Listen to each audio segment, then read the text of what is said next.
So today I'm going to be talking about driving incremental revenue in display remarketing at Wayfair. And in particular, I'm going to be talking about a method known as uplift modeling. To begin, the talk is going to be broken up into essentially two parts. First of all, I'll give you a sort of background about who we are at Wayfair and the motivation behind the problem, which is display remarketing. And then I'll talk about actually using uplift modeling to solve this problem. So first of all, who are we at Wayfair? We are an e-commerce home goods site, and we have a goal which is to transform the way people shop for their homes.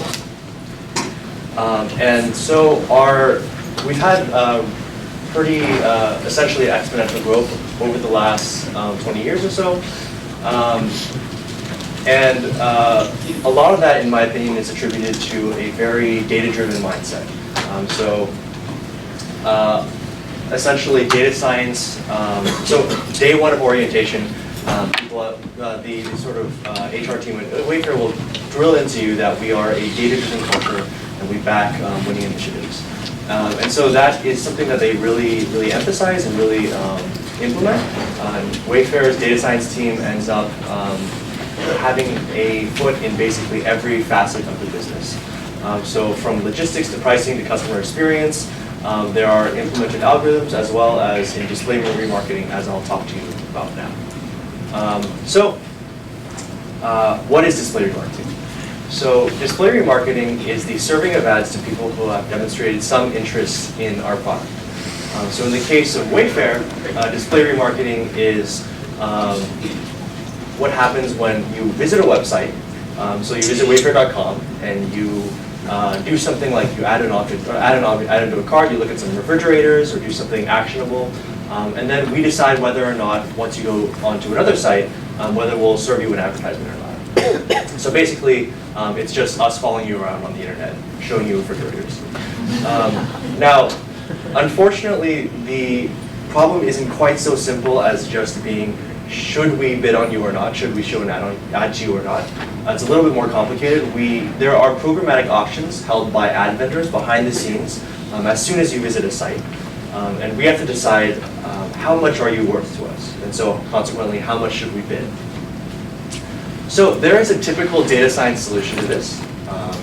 And that is to first figure out how much a person is valued by getting the probability that they'll purchase something, multiplying it by the expected revenue you would get from them, and then modifying that by a modifier that tells you how valuable is this particular inventory. So like if you have a really huge banner ad, it's worth a bit more than if you had a very tiny one on a less reputable website. So then you multiply this all together, multiply it by some target ad cost that you're looking for over your revenue, and that gives you your base bid.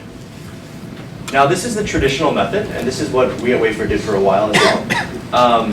But there is a serious problem with this, and the problem is that this does not model the causal effect of the ad. So this first term in particular, which I bolded for your convenience, that term does not have any sort of sense of causality in it.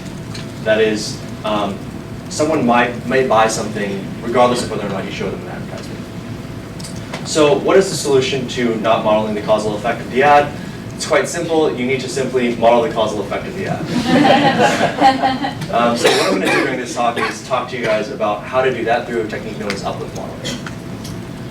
So the rest of the talk is going to be broken up into essentially three sections. I'm going to give you a brief background and overview over what uplift modeling is, as well as one evaluation technique that we use to evaluate models for generating incremental value.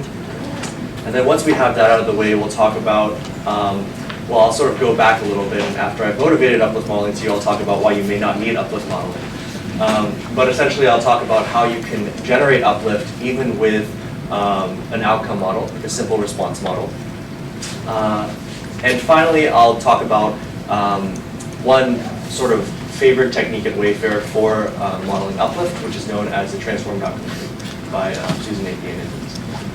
and So without further ado, let's dive right into uplift modeling. So to define what uplift modeling is, I'll just write a definition up for what outcome modeling is. And I know I don't need to explain this to you guys since this is a room of data scientists. But outcome modeling, just to be completely rigorous, is when you model an outcome given a treatment.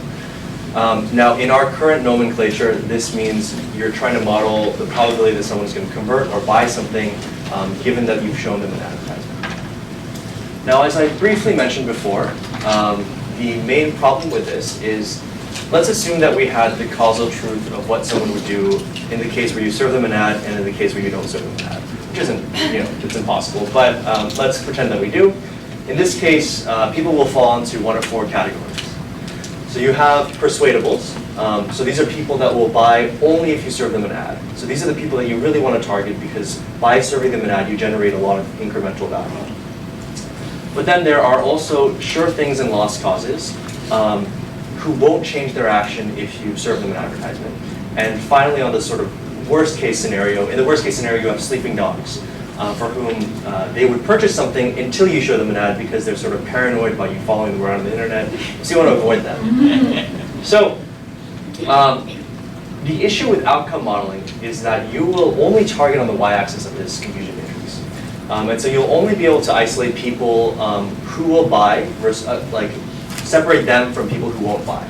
So consequently, you'll end up conflating your group of persuadables with a bunch of sure things for which there is less incremental value or no incremental value. So Uplift modeling tries to remedy this by modeling the causal effect of the treatment on the outcome. And in particular, all this means is we try to find the persuadables by modeling the difference between the probability of purchase with an ad and without an ad. So, to illustrate and motivate a little bit more how this works, on the bottom left I've plotted a really simple plot of just how much incremental revenue you'll generate as a function of what percentage of people that you've targeted. And this dotted black line is sort of a baseline. Like if you were to say target everyone in the world with your advertisement, this is how much incremental revenue you generate. So you target 100% and you end up with some amount of incremental revenue. And so you've included basically every kind of person into this targeting scheme. The typical data science solution and a vast improvement over this is to simply use outcome modeling, in which you target persuadables and sure things. You end up targeting a significantly smaller proportion of people, but generating potentially even more incremental revenue because you're avoiding the sleeping dogs, who you would lose incremental revenue on. And now finally, you can do a little bit better. You can avoid the sure things and just target people who will purchase as a result of you serving the ad and attain all the incremental revenue that is in this population, but spend a lot less money. So before I move on, I've sort of sneakily, I've snuck this in because it is very similar to a popular evaluation metric for Uplift models. And so if we just remove all these other lines, ideally, once you create a model, you will have an output that ranks people, that gives a predicted uplift value for a person, a predicted incremental revenue value for a person. And if your model is perfect, you'll put all the persuadables over on the left with high uplift values. And next, you'll add the sure things and the lost causes, because they generate 0 incremental revenue. And finally, you'll have the sleeping dogs, for which you decrease their incremental revenue. And so this curve is known as what is called the Gini curve. And essentially, it's useful for us because it allows us to essentially calculate an area under a curve and get a single number that tells us how well our uplift model is doing. So essentially, in reality, our curve ends up looking something like this. You can't always isolate the persuadables from the sure things or the sleeping dogs. But essentially, how far this line is, your line is from your model, from the random selection line tells you how well your model is doing in predicting and finding out these particular kinds of people. So there's a formula for it right there. It's essentially just the difference in incremental revenue, except you've normalized that by the number of people in the testing control groups. Okay, so this plot can often be a bit confusing, so I'm just going to try to give you a little bit more intuition about it before we use it for actual models.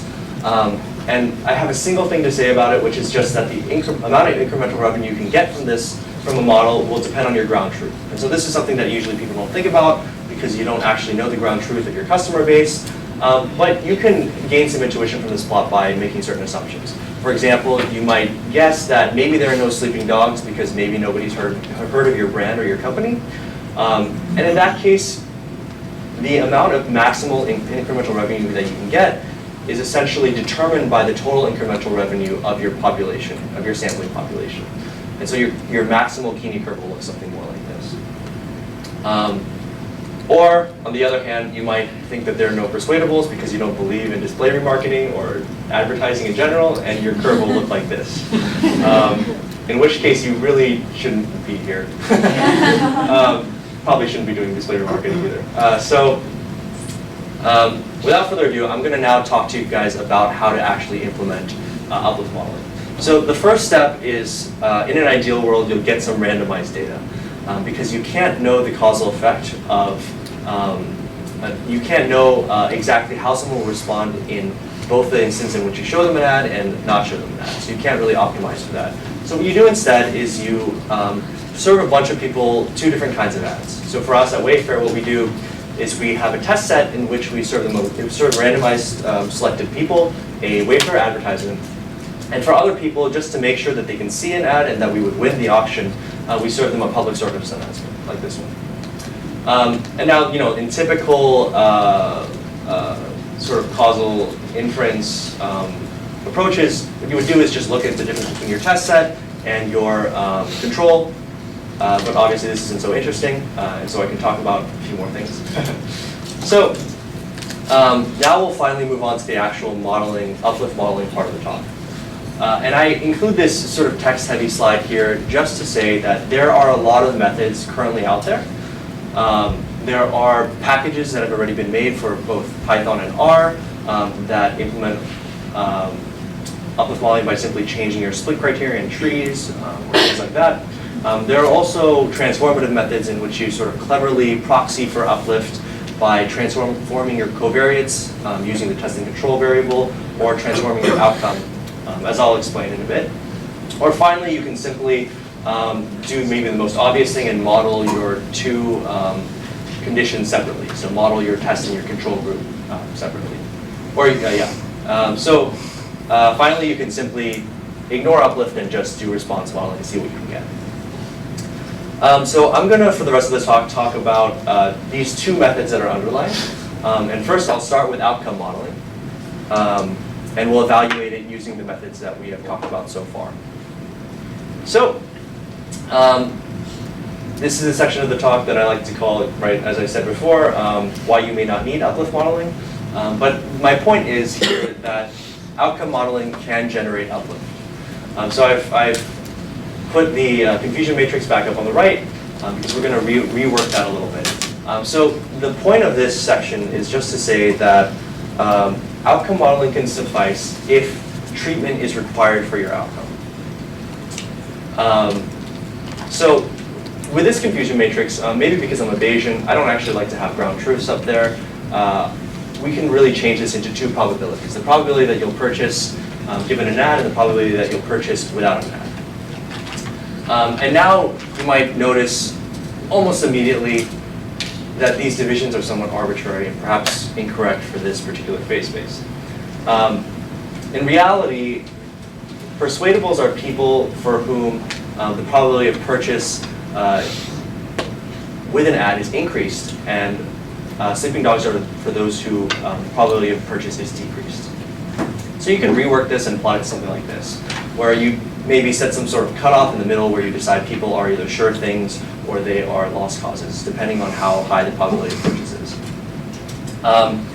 And perhaps you want to do away with these artificial barriers and just say, above this line, you have persuadables for whom the probability of purchase is increased, and below this line for whom it's decreased with the advertisement, they are sleeping dogs. So let's look at some real data and see how this works. See what we can glean about uplift modeling and how we can use outcome modeling as a proxy. So here's some actual data from some customers. I've just simply modeled the 2 axes separately for the purposes of this visualization. And this probability of buy given ad equals probability of buy given no ad line is shown still there. And what you might immediately notice is that there's some asymmetry in the data, right? So people seem to be slightly more likely to purchase once you serve them an ad, which is a good thing. It means that probably on average, the treatment effect is working. On average, advertising is doing something. In typical uplift modeling, and in order to validate and find something that works and generates uplift, what you want to do is maximize the distance from this line. So that is essentially this distance, this little margin will tell you how much better your advertised population does compared to your unadvertised population. So unfortunately, with outcome modeling, we don't get that line because we don't have the x-axis. All we have is the y-axis. And what we can do is rank customers according to a probability of purchase. And so we can threshold according to a dotted line like this. The nice thing, though, is because of the asymmetry in the data, if you were to, say, target people above a certain threshold value, above this line, you'll end up generating uplift nonetheless. You can see pretty naturally for this particular population, you end up still increasing the distance from the straight line. And I promise you some real data. So this is some data for some customers that we have had at Wayfair. And we see that this is the Kini curve, as I showed you before. The deviation from this straight line tells us that we are finding a lot of the persuadables. There aren't so many sleeping dogs because there's no sort of decrease in incremental revenue off of the tail. And we rank it by using an outcome model and validating on Kini. We find that we, in fact, do get some uplift. Okay, so now let's move on to some actual uplift modeling. I know it's a little bit late, but the sort of method of choice that we've been working with at Wayfair recently is something known as transformed outcome trees. And all you do in here is simply model this formula. It's always more confusing in a formula, so I'll show it as a diagram. You have essentially, from your experiment, two populations. You have a test and control, and you can split them into whether or not they purchased something or they didn't purchase something, and then label them as follows. This is the same thing as the formula shown above. And you can see that essentially you sort of can get some intuitive sense for this and why it kind of makes sense. For people who buy in the test control, you label them as 1. For people who buy in the control, you label them as -1 because it's not so good. And for people who never buy, you label them as 0. And so a natural question to ask when you first see this is, why would you label it like this? Aren't these people not so good? Wouldn't they be just as bad as the people who are in control and purchase? And the reason for this is, this method actually approximates directly the uplift. And the way that this works is, if, say, you had a decision tree, or some tree-based model, or any model really, and let's take the case of a decision tree. You split all the way down to your base nodes. And in your base nodes, because you hopefully have used some data that is from a randomized experiment, if you haven't massively overfit, you will end up with an equal number of people in test and control in your base node, or reflective of your experimental population. And so consequently, you'll end up with one value from the left column and one value from the right column. So what this means is, as you choose different combinations of these, you get different populations. And the average value of these values for those populations will actually reflect the uplift you get for this population. So in particular for persuadables, you would end up with people who purchased in tests and people who did not in control. And I left the confusion matrix up there just because this can be a bit confusing. But in this case, you end up with a positive uplift on average, a positive value for this label. Similarly, you can do this for any other value. Or any other pair of these values. So for the case of where you have testing control both not responding, you have, once again, the loss causes. We can refer to our confusion matrix again. And you end up with 0 uplift because there's no incremental value for the loss causes. And so the same thing goes for the sure things. You end up with 1 and -1, they cancel out on average, and so you end up with, once again, 0 uplift. And finally, with the sleeping dogs, you end up with -1 and 0. And so you end up with a negative overall uplift. I've simplified this a bit here just to make this a bit clear, but in reality you will normalize your values, so you won't actually use 1 and -1. You use values that are reflective of the population, your overall population. So, as I mentioned before, this is our method of choice. And what we did was for certain populations, it ended up working a bit better than outcome modeling. So what I'll show you here is another Kini plot of a certain customer base where we've compared the outcome model to the transformed outcome tree model. So the outcome model is shown in blue, the transformed outcome tree is shown in green. And we see that it ends up just finding the people that will be persuadable quite a bit better than the sort of base model. In particular, probably because there are a few more sleeping dogs. You can see that there is a descent on the far right side of this plot. And so I just want to briefly talk about this method. What's really nice about it is all we have done so far is transformed the outcome label to a new value. And consequently, any regression techniques that you are familiar with and any sort of like grid search or all those sorts of like machine learning things that we know and love can be applied. This is the same as was the case for the outcome model, but now we're actually directly modeling Uplift. So I want to just briefly plug that we've been working on a package to sort of do this in a very modular, organized, and repeatable way. And also so that we can do things like randomized search or grid search with the correct like Kini curve maximizing function. This should be coming out in the next few months, but definitely stay tuned for that if you're interested in Uplift modeling. Where are we? We have now created some models. So we have an Uplift model, outcome model, and we have a transformed outcome tree model. Now, the final thing to do is to take this model and figure out how to use it, right? So you have a bunch of business partners who want to know how can we actually make some money with this plot. So the way that this will work in the end is it will depend very heavily on what your goals are. So you'll want to choose a threshold to target based on your marketing budget and your what we call your ACIR goal, and that's essentially what you want your target ad cost over your incremental revenue to be. If say you had, on the right side of the plot, or on the right side of the slide, we have the Kini curve. I'm just going to return it to incremental revenue on the y-axis and marketing costs on the x-axis, assuming that marketing cost is generally commensurate with how many people you target. And as you might expect, if you had unlimited budget, you want to try to maximize your incremental revenue. So you want to target people as long as this curve keeps increasing in value. So you find where the derivative is 0, and then you target up to there. Unfortunately, the world doesn't always work like this, and you often have like a particular budget constraint. So in this case, you will want to target your top incremental customers. So you'll just set as long as the marketing cost is less than where your sort of peak is, you just target up to that value. Or finally, you might want to maximize revenue with a particular ad cost over incremental revenue constraint, in which case you'll want to choose a value, a cutoff that depends on the slope of this line. So once your slope decreases past a certain point, you stop talking. That is essentially it. There are a few key takeaways that I want to just reiterate to you.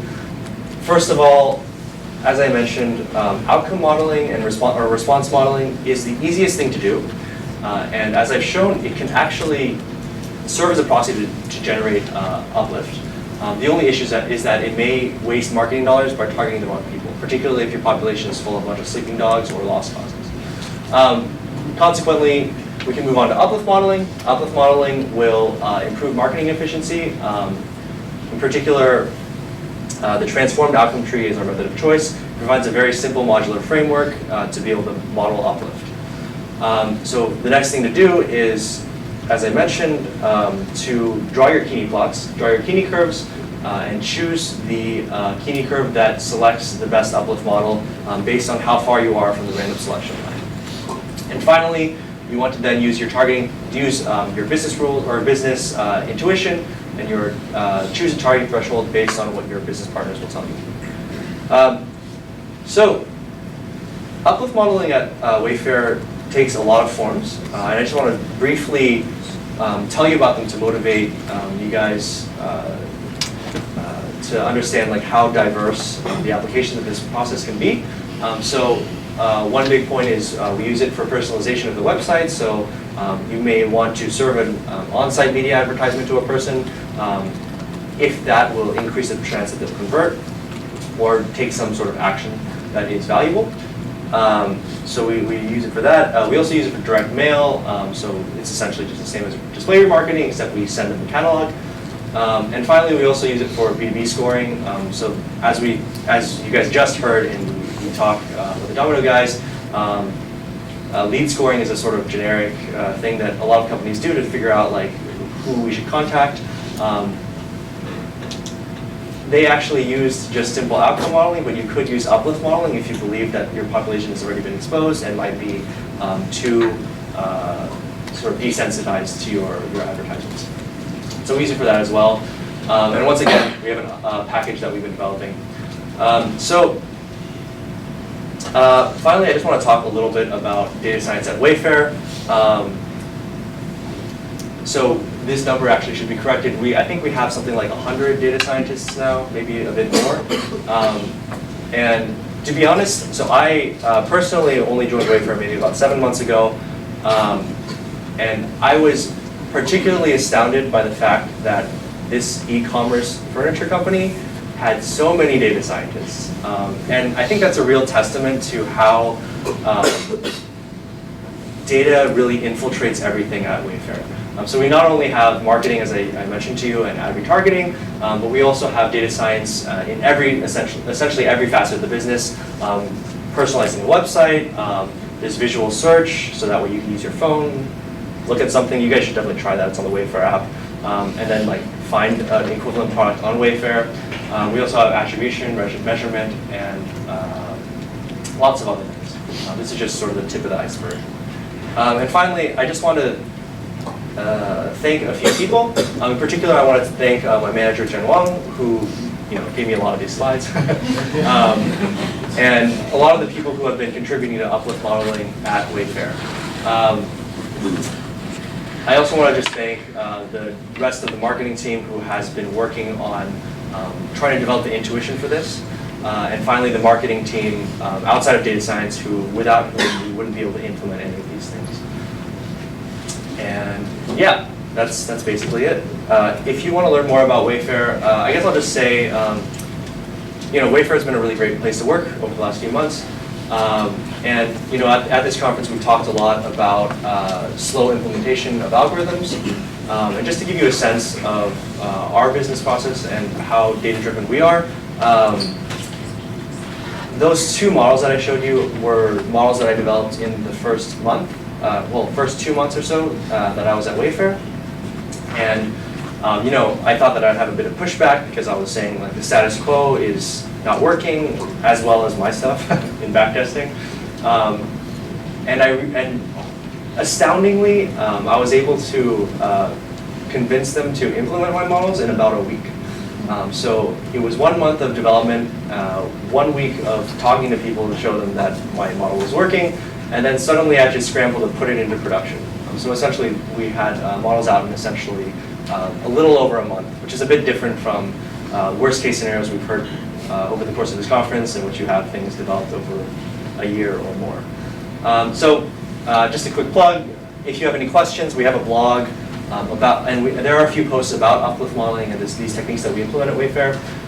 Also check out our career site if you're interested in, I was going to say we're always hiring, but that's just been said like 5 times.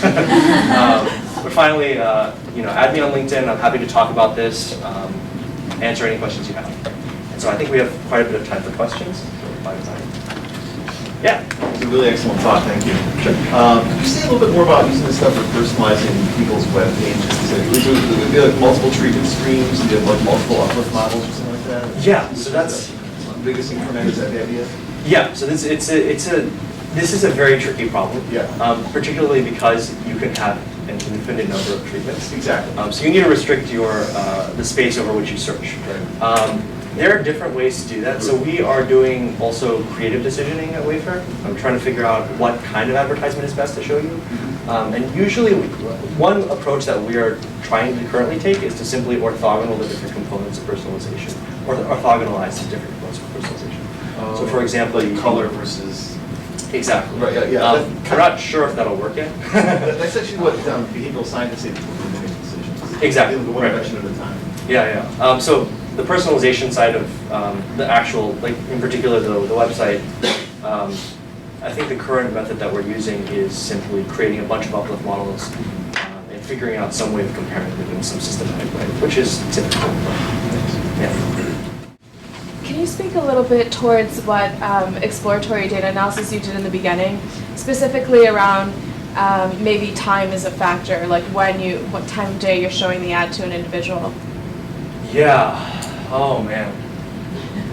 So this is hard because I did a lot of exploratory data analysis.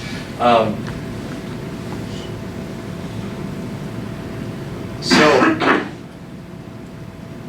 to be honest, it was so overwhelming and so intertwined, and there were so many different features that ended up being useful in uplift modeling.